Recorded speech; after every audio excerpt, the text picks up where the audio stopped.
Oui, enfin, il a même commencé avant au théâtre, mais Galabru, c'est un comédien né. Et en plus d'être un comédien né, c'est un comédien qui nous a accompagnés depuis qu'on est tous gosses. On a tous connu Michel Galabru, sa faconde du sud de la France, ses coups de théâtre sur les plateaux de télévision. Et il s'en amusait. C'était un homme de théâtre. Il était tout le temps en représentation, Michel Galabru, sans arrêt, sans arrêt.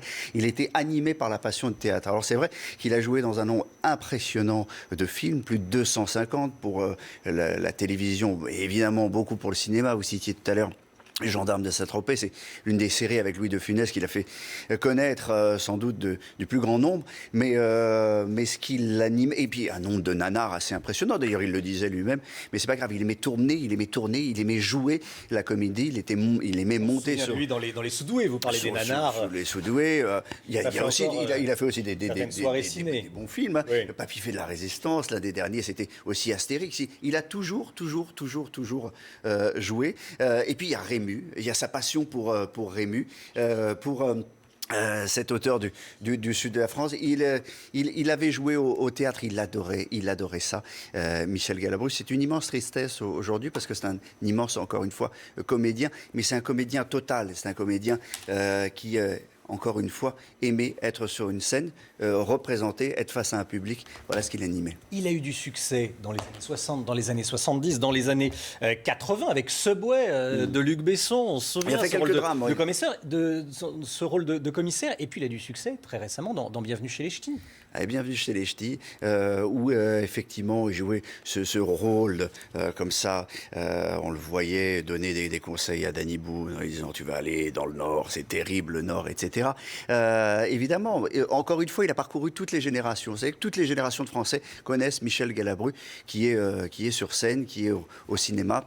Depuis plus de 50 ans, il avait plus de 90 ans. Il était encore au théâtre, là, ces dernières semaines. Il était en représentation.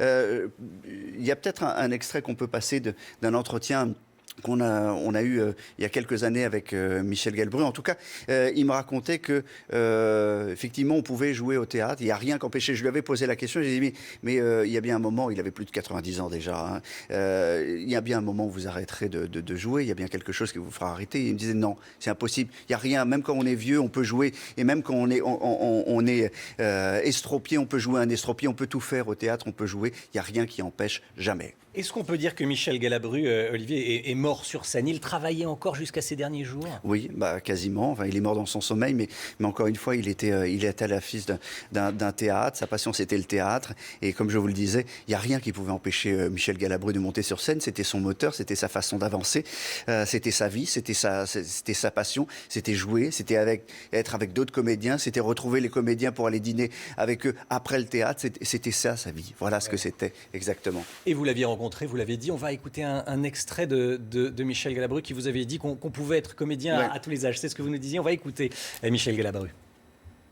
Pourquoi s'arrêter pour l'âge?